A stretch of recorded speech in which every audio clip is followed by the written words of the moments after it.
Welcome to the Tourism Hub podcast, a podcast devoted to you and your excellence, providing inspiration and education for the entrepreneurs, experience makers, and excellence seekers of our industry to take your tourism business and career to a whole new level. And I am your host, Despina Karatzias. Relax.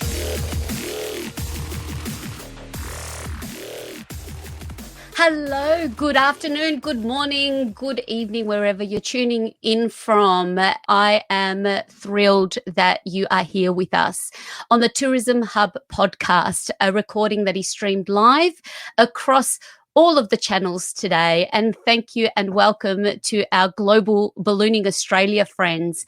Well, it is a podcast that is brought to you by Institute of Excellence to ignite excellence within you and the wonderful tourism industry, an industry that is set for recovery at the moment, as is also set for recovery, a business that is very, very close to my heart and absolutely embedded in my DNA, as well as the guests that we will share and many others that we affectionately call the humans of global, that are also a part of the Global Ballooning team and extended family. I am deeply humbled that my guests have accepted today to come on this episode around the theme of pursuing passion projects and innovating through a crisis. So when we're speaking about innovating and an opportunity arising through difficult times and challenging times, and we've spoken to a lot of guests on the podcast about how we're pirouetting through a crisis, use the P word, we're pivoting and doing different things and creating and thinking creatively beyond what we do to survive. Now, the passion project that we are going to talk about today is centered around the flying love letter over Melbourne. Many of you that have joined us may have come across this. This may be the first time you're hearing about this. And if it is the first time, just brace yourself. It is an extraordinary and something like this has never been done before. So I'd really love for you to understand and engage and come on and join us live on the show. If you're watching the recording, please keep pinging us in the comments. This is the cause and this is the passion project that we're talking about. mycause.com.au/love Melbourne. The mission about the Love Melbourne and the flying love letter over Melbourne is to have 5,000 of your names printed and be part of this historical moment of building a balloon to fly over Melbourne by the people of Melbourne. So it's something that is initiated by the team at Global Ballooning, but it's certainly something that the team that you're going to meet behind this, Kiff and Paterson, really want this to be beyond global and beyond something that we've seen. It's really for the people of Melbourne that have gone through the hardest times through the COVID crisis, when we think about what's just happened. So the launch date of the new balloon to fly is going to be on New Year's Eve 2021. So that's why now we would love your help to get behind this, to make this happen. So the humans of global, the leading humans of global behind this project is the owner of this almost 30-year-old leading Victorian tourism business, Kiff Saunders, and his balloonist/adventurous son, who I haven't seen this much of in his adult life because he's normally around flying, sailing, ballooning on incredible adventures around the world, Paterson Saunders. And a little later on, we're going to meet Tania, the mycause founder behind mycause.com.au. Welcome, everybody. So I just wanted to set the scene of what the theme of this passion project is. I'm so excited to have you all join me this lovely, chilly Melbourne Saturday afternoon. Thank you so much. Thanks for having us, Despi. Thank you, Pato. Now, for everybody that wants to make a donation, $100 donation to put your name and your postcode on the balloon, please feel free to do so during the show, and send us a little comment as you do, and we will. And thank you to Carly there. We've got Carly already saying we can't wait to get back in the air with global ballooning. We can't wait either. So let's get things started. Kiff, we spoke back in April, and there's an episode that we have with you on the Tourism Hub podcast. We spent many Saturdays trying to make sense of what was happening with the global ballooning business. And to give some context, even to you, Tania, I was the CEO of Global Ballooning pre-March, and post-March, things changed significantly. So now I am championing Global from a distance as they see themselves through the recovery phase. So Kiff, take us through this second lockdown now. For everyone that wants to hear Kiff's insightful thoughts and his background and the history of why he started global ballooning, I'd encourage you to go check out the first episode with Kiff. But I'd just like you to share, Kiff, how has the second lockdown been for the business and for you personally? Well, I mean, I think along with many other, for the majority of Victorians, it's been, that second lockdown really it took the wind out of our sails. I do feel in the first lockdown, it was a hiatus from business, and there was this very strong sense that like this would be short-lived and we would get back to what we do. And so we took that time to kind of, make a bit of fun of this moment and be resilient, but certainly this ability to kind of set yourself up with this kind of beginning of June start date, and then begin to kind of do all of the planning for your COVID-19 things and the new order. There was a general excitement to getting back to what we love, but to be kind of then thrust back into, an even deeper lockdown situation. I mean, it really, I think it really just highlighted just the magnitude of this situation, and also that really, as an entrepreneur, the ability to make business decisions is now out of my hands. And so for our team, it's certainly detached us. I mean, this one particularly, where we can't have any real contact, has been quite distressing, because it's an extremely long, extended period of time not to have that connection that is really a big part of tourism. I mean, tourism is a part of, being with people all the time and being around people and doing what you love. And so, it's been extremely difficult, and it's a roller coaster in emotions. Obviously,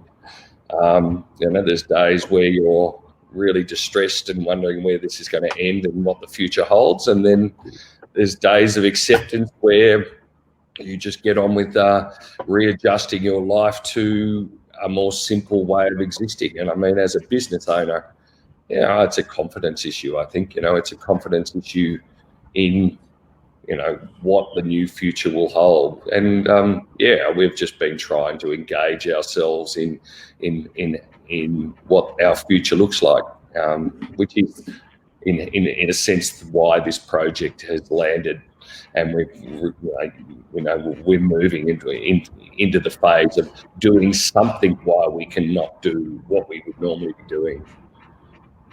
That is a really valid point that you make, that also the challenges, particularly as a team that was so deeply connected, even in the connection of the face-to-face connectivity operationally and from the admin and marketing and office side of the business, then to suddenly, a lot of teams are used to already working remotely, and that business model is how it's set. Certainly that's how we're forced to operate now, but making that transition can have its own challenges when that's not the way you're used to doing business. And that is something now I'm sure a lot of businesses out there that have now kind of set the standard for everybody working remotely would be also questioning, whether that is something that works, and we can save on our rent and we can save our expenses which is also a cause for concern, to lose that human connection. So that's a very valid point in the challenges that this has also caused for many businesses. Now, speaking of connectivity, and for our dear Pato, who it is in your young adult life, since you've graduated school, this is the longest time that I've seen you. It's probably the same for your father there. So Kiff's son, Pato, that is joining us. Now, give us a glimpse of your incredible ballooning adventures abroad and what's been keeping you busy since now you're kind of having to be forced to not get on a plane and leave somewhere. Just tell us about some of your exciting adventures. Hi. Yeah, Hi. of course, I do have quite a bohemian sort of lifestyle that I think I've probably inherited from my dad. I am sitting in my own camper van that I'm building so I can escape. Unfortunately, I'm parked in my dad's backyard. I can't get anywhere. But I do spend most of my time ballooning in Europe, and also I spend a lot of time on ships, and so that is with expedition tourism. I work in the polar regions as an expedition guide. So funnily enough, for all the amazing ballooning jobs that I've got to do, and I've got to ride on the coattails of some of my father's amazing jobs around the world. I'm very privileged for that. But I do keep the business more or less at an arm's length for most of the time. I spend most of the busy tourist season away on a ship in Antarctica.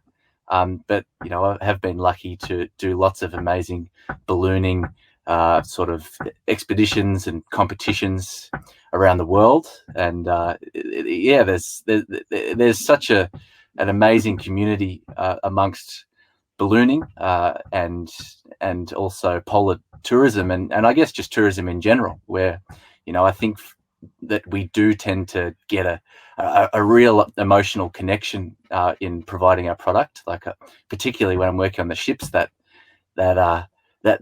feeling that you get, that you can bring joy to other people is sort of what a lot of guides do that job for. So I think that, going back to what Kiff was saying, there is a lot of purpose lost when we can't sort of connect with people and provide that sort of stuff. I agree with him on that. I think it's hard for a whole tourism industry and family to deal with this on a lot of levels, even just the basic connection that you do get with people. But yeah, I'm stuck here for now. I'm excited to hopefully get off at some point soon and get back to joining those other families I have around the place. Well, what I've loved is kind of in terms of having a deeper connection with seeing how you have been able to embrace this project and take it on board, that it's given you a deeper connection to global, where that's something as a balloonist or working with you and seeing you become engaged in a global ballooning project. That's been another real positive when we say, a project like this to connect the team, but also as someone that has been born into this business, literally, to have a new purpose to kind of, and I see that, I might be wrong, you can correct me if that's the case, but I see you seeing a bigger picture for what it is that, Papa Bear has really done over these last 3 decades, which is really pleasing, because I think there are a lot of businesses that have the same kind of intergenerational business and family businesses that connection hasn't always quite been there. But I've loved that through this project that has also brought you into a global project that, even that I can interact with you. Yeah, no, it is. It's been very nice on that big picture scale. Also, just on a sort of more somber note, on the smaller picture, without making Dad seem like too much of a, like too much of a sort of little, saddie. We've had to sort of watch each other and watch him in distress, and no one wants to watch anyone, let alone your family members that have worked hard on something for 30 years, be in distress. And have to deal with that. And so, yeah, of course, I want to help him out, and I want to be a part of that. And that's really what's driven me to be a part of this. And then that's brought along a whole bunch of enthusiasm that I think we've all been allowed to sort of harness. Oh, look, personally, and someone that now, and it's killing me, that's watching it from a distance, that is giving me how this thing flies. We want to, and for everyone, thank you to Elope Australia and to Carly for joining us and your comments. That is one of the key things that bring, it hasn't been good to see people emotional health and people like Kiff and the team and many other tourism businesses that are in distress. This is something that is uplifting for all involved. Now, dear Kiff, now speaking of your entrepreneurial spirit, and this has been the challenges. It's not only isolation, it's been shackles on the feet and hands, like for someone that's very entrepreneurial and on the go. And the whole reason why I was in the business was for you to set sail on your own adventures with Pato and Eddie and your beautiful daughter Scarlett this year. Tell us about the entrepreneurial seizure, the moment that you had of coming up with this project, that here's something that we can all do together and we can innovate and we can build together. Can you share with us that moment of aha that you had with us? Yeah, thanks, Despy. I mean, I've always found in my life that I'm, the fact that I'm an adventurer and people see me as a gregarious out there type of guy, I'm actually quite conservative and I'm very stable. I do stick at things, and obviously having something like this come along, I have found in my life that shifts in my thinking always occur during catastrophic times or catastrophic situations. It does make you have to think. This is a situation not of our making. It has been placed on us, and as Pato said, it has been really quite distressing for me, the sense of loss associated with all of that hard work. And it's kind of, yes, there's those who will sit and crumble or will be very badly affected by this, and there's those who will stand up and look for the opportunities that exist within the disaster. And for us, for me, it's always been a case of, like, when I am in this kind of fight or flight situation, I become very peripheral in my views, because you are looking for what can you be doing? Because I'm like a shark. I can't, if I stop moving, I will die. And certainly one of the cornerstones of global ballooning, as you well know, Despy, is our connection with community. I really love ballooning. I'm an adventurer. I'm a balloonist, and I'm, I sold my soul to the sky the first time I got my flying license at the age of 15. And I basically, unchained my shackles to this earth to get up. So I really love this medium, and it's what it defines me. And, and this concept of associating that back to community, where ballooning is something of childhood dreams and inspirational and makes people happy, is just, how can I do something? Because one of the things about me as a businessman is that I do what I do because I love it, not because there's a financial reward. That is a kind of more what defines our success. But yeah, to be able to get involved in a community program that is associated around a really strong message and speaks to the places that I love really means a lot to me, because we do a lot of, we can have, we've got 34 balloons. Most of them have corporate branding on them.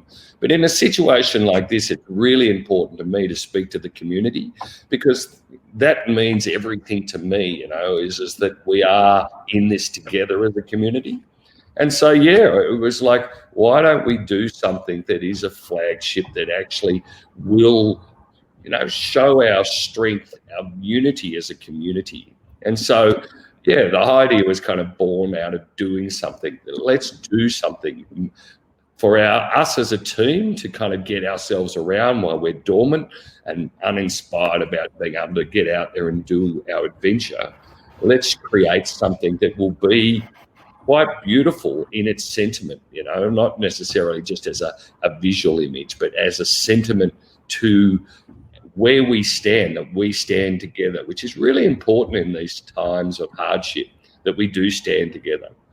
And so, yeah, I'm really keen to have something that is just, it's not owned by me, but it's owned by everyone, and that the names on these balloons become like a Lovelock bridge, you'll just be a part of something that is, we stand here together strong and resilient, and we will come through this period together as a means of supporting each other.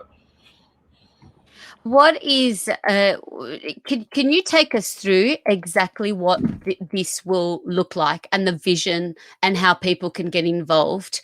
Take us through the process of making your mark and having this Lovelock concept on a balloon. Can you talk to that, Kiff? Just give people a clear picture of what it is that we are really asking for people to get on board with. So the whole concept for us is basically that the more names we have and messages, the more we can go to design work with this love letter.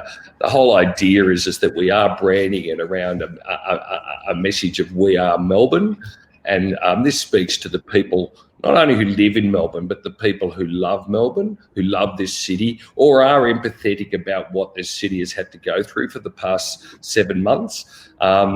To speak there, to kind of, it's kind of like people who want to get a tattoo but too afraid, it's just get your name on something that you will know that you have been a part of, because Tourism Australia and Visit Victoria, Melbourne City Council are behind this. The imagery of this balloon will be used in marketing this city, as our company has done for the past 20 years as a flagship of the lifestyle of this city. But yeah, the whole idea is if we can get to a minimum of 1,000 names, we can build a balloon. Just names and postcodes. But if people want to write messages, we are going to go to work with our creative design team to kind of almost, if you can imagine a Van Gogh painting, which is all these long stroke things forming an image, we want to use these names to kind of graphically design, almost like a dot art painting, around this message of we are Melbourne, to create something that is of artistic beauty. And really, do you mind if I jump in there, Kiff? Yeah, sure.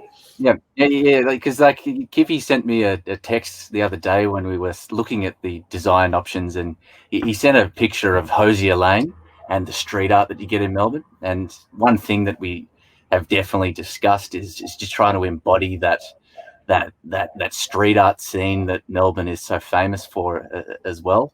With these different little contributions from so many people down the back alleyways. That's another very interesting concept that we can sort of make a balloon that flies and embodies that same sort of vibe.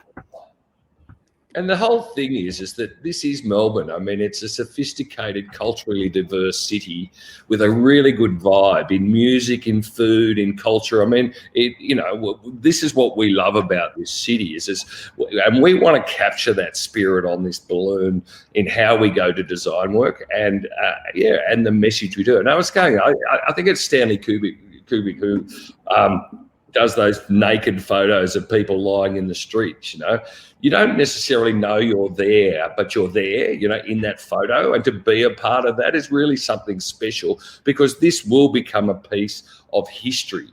I mean, it will be photographed, it will be used, it will form part of this time for anyone who contributes to the message. And we just really encourage people, for $100, tag our balloon, like Hosier Lane or anything, tag it, and you'll be a part of something that, will be a really great story as we move towards recovery and rejuvenation, similar to a new leaf after a bushfire, that new growth. And that's all we want. We don't need another balloon in our company, but it will give me great pride to fly this flagship for Melbourne. Now, this is, and first I just want to give a shout out to V. She's made a donation. Thank you, V. We said if you make a donation during the show, we'll give you a big shout out. So thank you, V. You are a legend, and we'll keep that link up for anyone else that would like to join the Flying Love Letter over Melbourne and to make your mark with a tag. And I just, it's as it keeps coming into fruition, and every time I hear Pato and Kiff talk about it, it gets me just that little bit more excited. Now, Pato, it has been delightful, as I mentioned earlier, to see you take the reins and really get behind. You've been really the leading marketer through this. The platform to use this. Now, I remember in the beginning, we were like, should we build our own page, our landing page on our website? Which, should we go GoFundMe? Then there's the Facebook advertising, but kind of like not loving, although, I mean, I love you, Facebook. I love you. I should say that. We are streaming live on Facebook. But, that we've had a bit of a funky time, let's say that, over the last little while. But then you dropped the mic on mycause. So I get a phone call from the boys, and they're like, we found a local company and they're based in Caulfield, and we're going to meet the founder behind mycause. But tell me about that. How did you go about, that journey of coming to mycause and really working through that decision of how we're going to build, which platform are we going to do this on? Well, I'm happy that you could embrace that stressful little period there. That was probably the most tempestuous stage of the launch and building the project, was choosing which platform. And I guess in normal life, we're quite used to hearing about GoFundMe and about Kickstarter and Facebook. We're exposed to them a lot, and so at first glance, it was fairly simple that we had to choose one of them, and of course that's where we started. But there is a lot of limitations on those sites. They're quite simple. They're a lot less intuitive, and so what I wanted to do was to just build my own website. I think they teach you how to build a website in high school, and so I was like, oh my gosh, we've got to just go start from scratch and build one. And I'd love to take all the credit for discovering mycause, but there is a little skeleton team of us that have been working on this, including a little marketing team from Global Ballooning. So there was Kiff, Kate, Mandy, Danielle, Erin. There is the team of people at Global that are just really excited about this, and it definitely wasn't me that found mycause to start with, but the moment that we found out that there was a local business that could offer something like this, like Kiff was like, oh, let's just call them and ask them.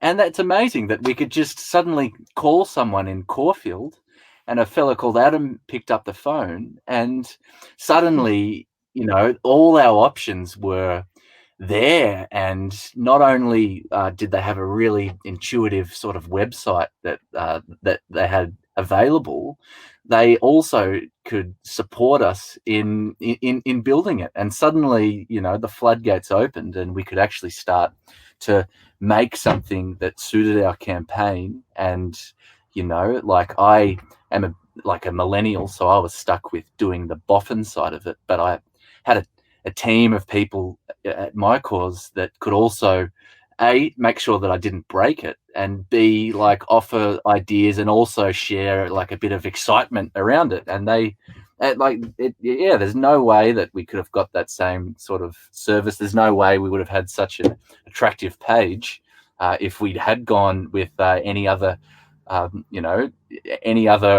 platform. It was a huge relief. So I thank Adam and Nikki and of course Tania for helping us with that. But I'd love to take the credit, but there's also a little skeleton team of us behind Kiff and I that have been very much invested in this just as much as we have.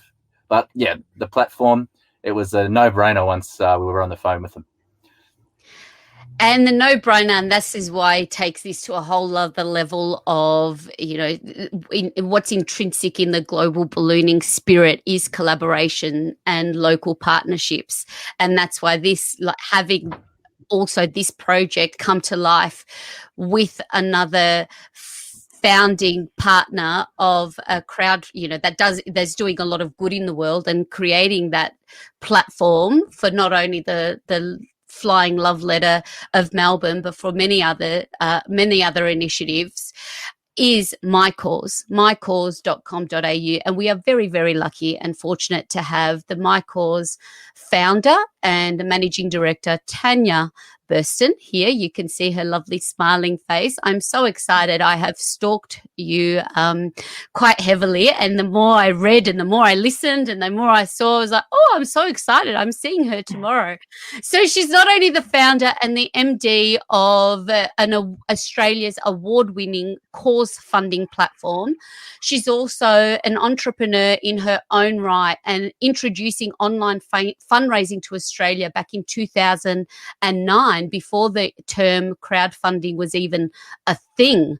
So professional and passionate about technology and its application for the not-for-profit sector. She's an award-winning Telstra Women in Business. And Tania, the ideas are popping off even as we're speaking, which is so cool. What was your calling to start mycause.com.au? What was your aha moment and your entrepreneurial seizure that this was something we needed in Australia? Well, I was volunteering at a fundraising event and found it really hard to collect money and share online and ask for donations online. So I decided to just start that online fundraising. It didn't exist in Australia yet. So we were the first to do any kind of online fundraising in Australia when we launched in 2009. And at first we only did online fundraising for charity, but then a few years later we moved into personal cause fundraising as well. So similar to GoFundMe, but we were doing that here before then. I love that. We were here first. Yeah. Now, I listened to an excellent podcast where you featured on recently, where you joined Lee Matthews. The podcast, for anybody that's listening, I would highly recommend you go and download The Good Problem. And I loved so much about what you shared about the reasons why Aussies should actually look to a local GoFundMe. For anybody has their own passion project and looking at other global platforms, what are some key differences that people might not know about to choose a platform like mycause instead? It's interesting, isn't it? Because when you do a lot of things, like even the Victorian government at the moment is advertising to buy local and, get regional goods shipped over. But sometimes when you go online, you don't actually think about looking for local because you just think online is everywhere and you don't necessarily think I should buy local. So it's probably not people's first thought. But I think buying local is important. Well, for the reasons it's important with other goods and services, an online company is the same as any other company. We employ people here. Particularly, we're employing people in Melbourne who are in lockdown, some of whom are working from home even. So, that's jobs and people in Melbourne and in Australia. And, supporting a local economy, supporting a local tech economy particularly. And as Pato mentioned, you can call us. We answer the phone. And a lot of overseas organisations don't and can't answer the phone, and you don't get that sort of personalised service. So if it's important to you to support Australian businesses and Australian startups as well, then perhaps do a little bit more research to see where you're coming from. I did that today myself, in fact, when I was buying something online. I realised that I was about to buy it from an American company because it can be a bit confusing when you're on a big platform, one of those big marketplaces sort of platforms. And I thought, no, I'm going to get it from Australia. Firstly, I didn't want it to ship all those miles anyway. And secondly, I want to support local. That is an excellent point. And even in this initiative together, the platform is Aussie, Melbourne made, not just Australian made. It's Melbourne made, just as is Global Ballooning. And the contribution of the $100 on making your mark on a balloon, it does being, and I think that is definitely something for many people that it's not a top of mind going through this pandemic and having what's happened unfold, that now we will make these decisions. We will make these decisions and be more aware of where we are putting our hard-earned dollars into, and knowing that that is going to also contribute to another human of Melbourne. So 2009, I mean, I remember Facebook was just kind of coming on the scene even then. So we didn't even know what social media really was. Even that term for business and the implications of that. And when I saw that mycause really was born in 2009, I'm curious how you've seen the shift in having social media and the impact of social media to create, give causes and fundraising opportunities and passion projects like this more visibility. How have you seen that shift from starting and helping individuals, companies, and not-for-profits raise their money and reach their goals, and how that has translated as social media has really become what it is today? Can you speak to that a little bit about your experience and that impact? When you're sharing a campaign, of course, nowadays you're sharing it on social media and by email and on different platforms like this podcast and so forth. Back in the day, it was more heavily weighted to sharing by email. But much like our lovely clients, Global Ballooning, we're caught up in the need to be advertising all over social media and search. So, search on Google, search on Facebook. So we've got two things going on. One is we're promoting our business on those networks, being, mainly Google and the Facebook networks, which so obviously we're paying them a lot of money. Like you said before, we love you, but we don't. And but similarly, all of our clients that use our platform, because really we're just the engine. It's not about us. This is about Love Letter to Melbourne. It's about all of our other beautiful causes on the platform. They're all using social media in general to share. You're sharing your project or your cause where your people are, where your network is, where your supporters are. So where you live. Where do you live? Do you live on Instagram? Do you live on Facebook? Do you live on Twitter? Wherever you live, that's where you need to be sharing your cause to bring people together. And then, of course, when you've got a fantastic global or national project like this one, you want to be even broader, and then using other forms of media for people, so people can access it that don't necessarily have social media. That is something really, really interesting. Did you like the synergy between mycause and when Pato did discover Adam and the team there, Kiff? What was that like for you, knowing that you'll be collaborating with the Melbourne business? I'm sure that gave you much more joy and enthusiasm in the project when you knew it was going to be with the local partner. Well, I mean, that was the interesting call. I actually made the first call to Adam, and, I'm the last person, as you know, Despy, to have any conversation about online marketing. But, we were just desperate to kind of get somewhere where we could actually host all of the vibrancy, because obviously this concept is three-dimensional. It's very hard just to put up we need money and it just be an image and that's it, So it was funny because I rang and Adam answered the phone, and I wanted to just say, and Tania, just to give your Adam and the guys a bit of a tick is that Global Ballooning is a business that really, and Despy is a master of this, it revolves around business culture.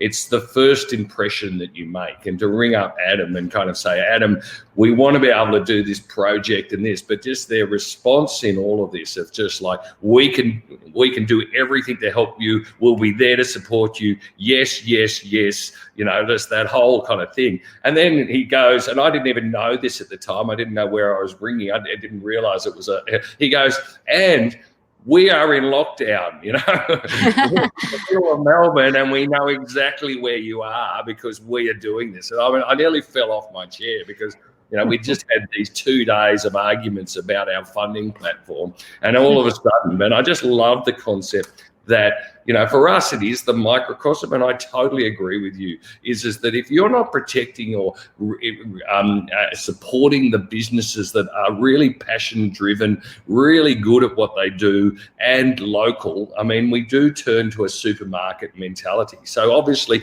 the whole brand, Google, Facebook, GoFundMe, they can own the space just through their whole ability to have traction. But certainly for us to discover a local business like mycause who really can provide a much higher level of service is really important, particularly for me, who was extremely reticent and nervous about even going into the funding, you know, campaign. You know, as a business person, we're not used to asking for help. You know, I just wanted to give you a lot of kudos for how your company represents itself, because certainly that's exactly, we love to partner with people who think in exactly the same manner as we do. This is a little slightly different to a not-for-profit. This is a for-purpose exercise. It is something like we are building a balloon. It will be used commercially, but it is cause-driven. Is there a space for more businesses as they're thinking of their own way out, and maybe they've got their own passion project bubbling up inside them, to use a platform when, you know, the funds are low and there's no building of a new website that could draw on that same experience or maybe inspired by this? Yeah, look, we've helped a lot of small business, particularly during the pandemic.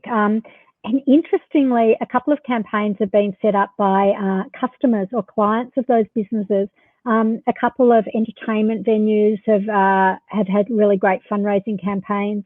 A couple of barber shops, you know, like your Brunswick Barber, you know, where the local community really wanted to support the business and keep them up and running. We had a couple of campaigns like that, a couple of restaurants as well. So, you know, there's definitely room for those sort of projects. We help quite a broad range of people, apart from charities, which is most of our work, and personal causes. We also do political fundraising and other things as well, but this is much more fun than politics.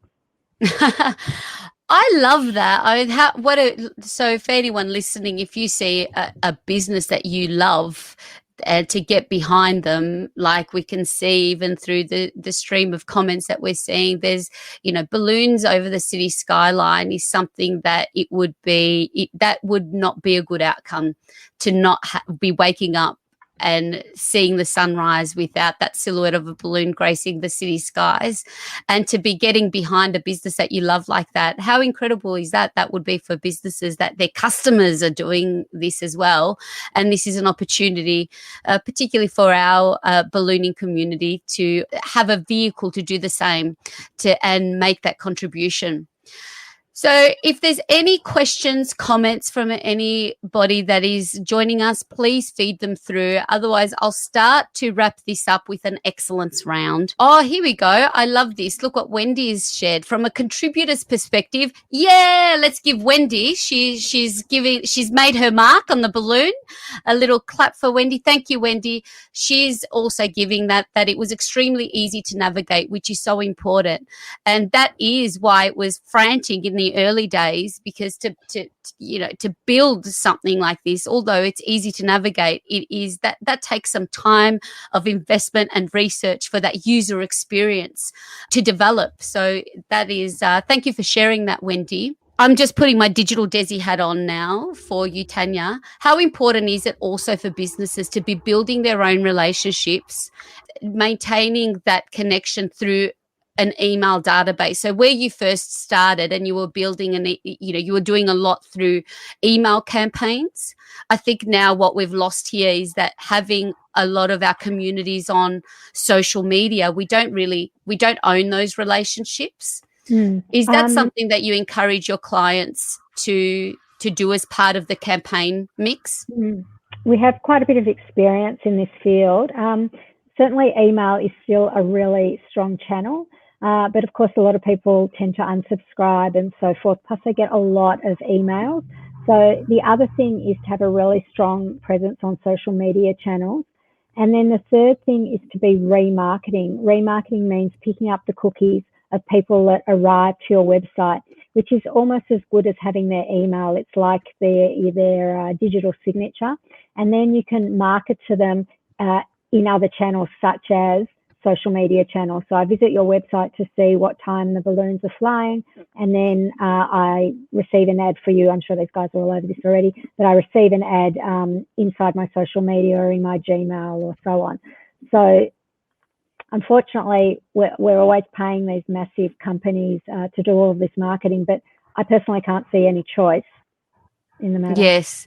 Well, look, when it comes to getting in front of people that don't, because we build communities and ambassadors for our brands, but then there's also these opportunities that we can get in front of people that may not have heard. And then if it's too late, so I would have loved to get involved in that, but I didn't have I missed it. I just, when that happens to you, you go, how did I miss that event? Or how did I not know that happened? So we're doing this to do our best to reach as many people as we can.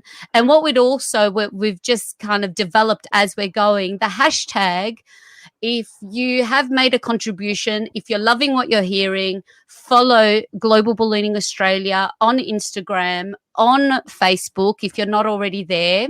But also the hashtag that is uniting us is the hashtag Flying Love Letter.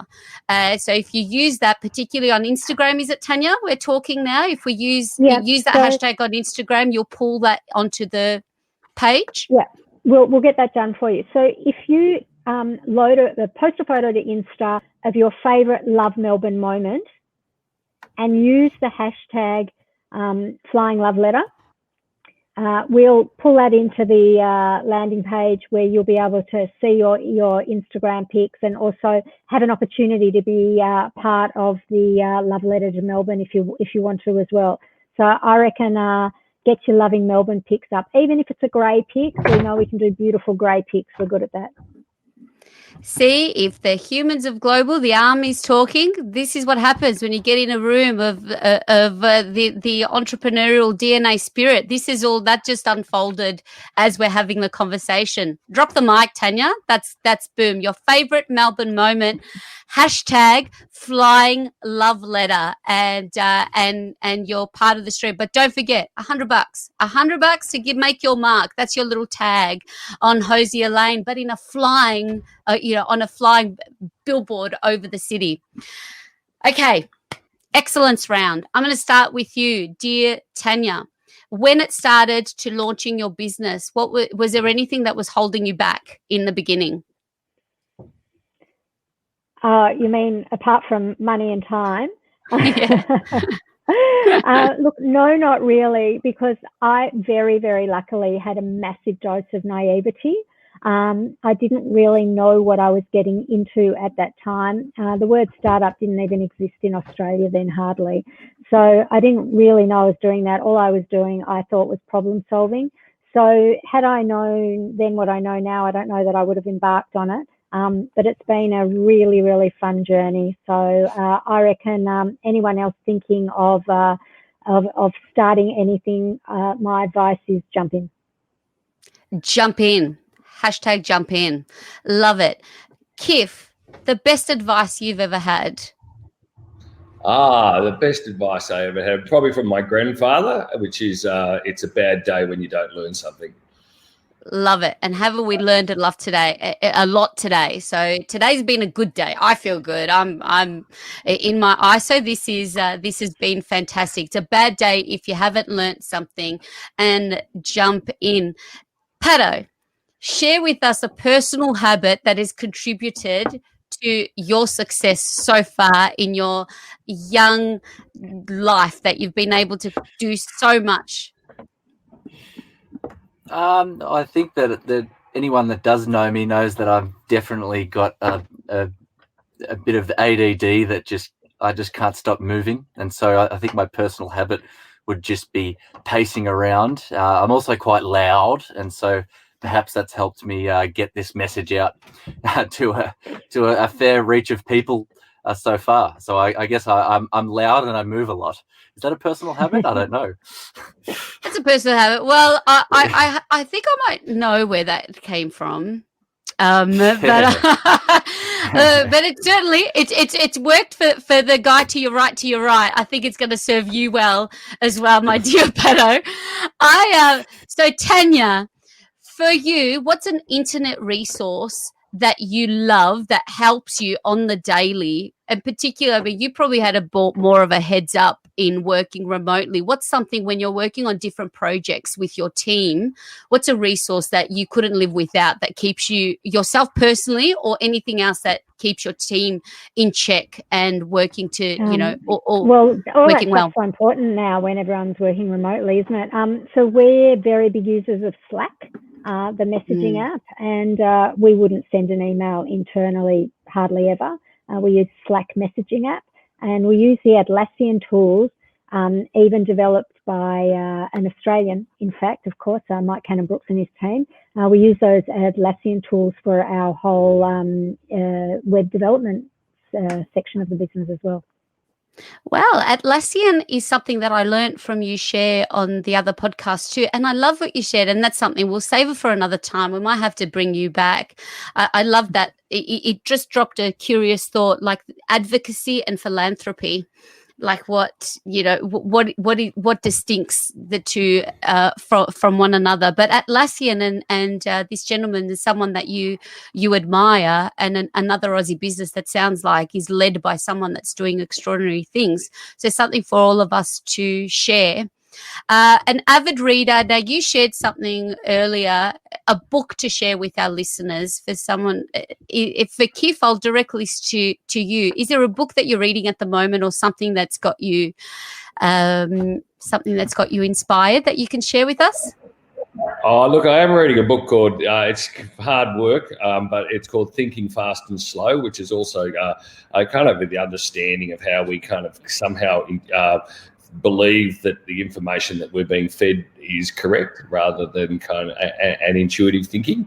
Look, I mean, I'd have two books that I'd recommend in my kind of journey through life. One is a really short book by Richard Bach called Illusions, which is kind of about a barnstormer, and you've got to just read it. The other one is a little fantastic book that was written by a mate of mine who, we're very passionate in the tourism industry, and it's called Adventures of a Balloon Girl. Which Thanks, Skipper. Look, well done. That is, yes. Nice one. Adventures of a Balloon Girl, the OG. Tania, do you have any books that have inspired your journey?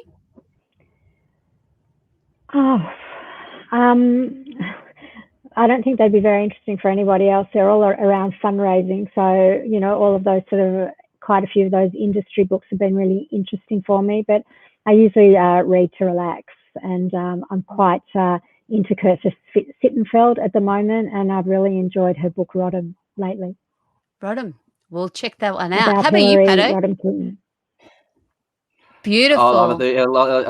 Sorry. I think my books are quite niche as well, because I tend to read, historical accounts of polar exploration on the Antarctic Peninsula and going towards the North Pole. I guess the one bit of literature that does stick with me, though, was told by an old Cambridge historian that was a prisoner of war in the bloody Falklands War in the 80s, and it was Ulysses by Alfred Lord Tennyson, which I'm getting close to reciting by heart, which is very old school, but I do like that. I do like the romance of poetry and how it can sort of influence us even today. Hopefully, I don't sound too nerdy from that. No, you don't. You sound wonderful. You just took me somewhere else. Then I was just like, tell me more. Beautiful. Well, what I'd like to end with all our guests, this is a tourism-inspired podcast, is your ultimate holiday and where you are going to go first as soon as you can. Now, speaking of the romantic one, I know where Pato is going to go first as soon as he can. But what's your ultimate idea of a great holiday and tourist destination, Pato? Well, right now, it would be anywhere where I can reunite with my girlfriend. She's over in France in the army, so I don't care whether it's in Paris or in Bali or in the bloody, in the back streets of, Melbourne or even Sydney. I don't care if it's Sydney. Just as long as I could go and see her. Haven't seen her since February, so I miss you, Lily. Oh, Lily, we love Lily. How about you, Tania? What's your favorite destination, and where are you looking forward to getting to? Well, isn't that funny? We had to cancel a trip, as did everybody, of course. And so I was dreaming about going overseas. And I was like, no. You know what? I'm just dreaming about going to Queensland. And then I was like, I'm just actually dreaming about going to Brunswick Street. Yeah. More than 5K away. But next trip is cycling in Slovenia. Wow. There we go. You've met your people. You've connected. We've got deep roots in Slovenia, and hello to Gregor. We love Slovenia. We love Slovenia. Yeah. There's ballooning in Slovenia, so you're going to do cycling and ballooning now. You can't unballoon yourself now, Tania. You're in our world. No, absolutely. And 2 Slovenians won first and second in the Tour de France, and an Australian came third, of course. Wow. Which you bought. There you go. And the Kiff Meister, you're the first place that you can't wait to visit. Yeah, well, it's interesting you should say that, because of all the countries in the world, I mean, I am supposed to be in Slovenia right now in my hydrogen balloon that I bought last year. I had handed over my company to Despina to go off on and do a life of adventure for 6 months. And so, I now have a hydrogen balloon, a vehicle, a trailer, basket, everything ready for me waiting in Slovenia to go. And I'm pretty desperate to get back there. But at this point in time, look, to be honest, I love the Yarra Valley more than anything. It is a really big part of my life. I'm very happy to be at home with my family, and if I could just be getting back to getting in the sky and doing what I do, I think that would be enough right now. But certainly, at some stage, I really want to go and continue on with my hydrogen ballooning adventures across Europe. Thank you so much, Tania Burston, mycause.com.au, Kiff Saunders, Paterson Saunders, globalballooning.com.au. So it's not just, and My Cause, if we bring that up, Flying Love Letter, share your favorite Melbourne moments and use the hashtag Flying Love Letter. Please go and check out mycause.com.au and look for the love letter to Melbourne. For as little as $100, you can make your mark and be part of something truly special to start the year in 2021, or even get in a balloon yourself if it's something that's been on your wish list for a long time. If there's anything lockdown does for you is accelerate getting those things ticked off, isn't it? Come and join us on a flight over Melbourne or the beautiful Yarra Valley. And there is our beautiful, this is really the OG. This is the OG right here, Scarlett Saunders, the original balloon girl from Scarlett. Thank you, Scarlett, which is the baby of the Saunders family. So happy you joined us. So without further ado, thank you all for your time. Thank you all for your insights, and I hope everybody was inspired as much as I was listening to another episode of the Tourism Hub podcast. Until next time, my friends, big love and be excellent today and every single day. You've got this and we've got this. Thanks again for joining us on the Tourism Hub podcast. If you found this podcast valuable, it will mean the world to give us a review on Apple iTunes. We're also live here every Saturday at 2 p.m. across all the Institute of Excellence Facebook and YouTube channels. and you are all invited. Be excellent, and don't forget we also have courses available at instituteofexcellence.com to help you and your small business greatness.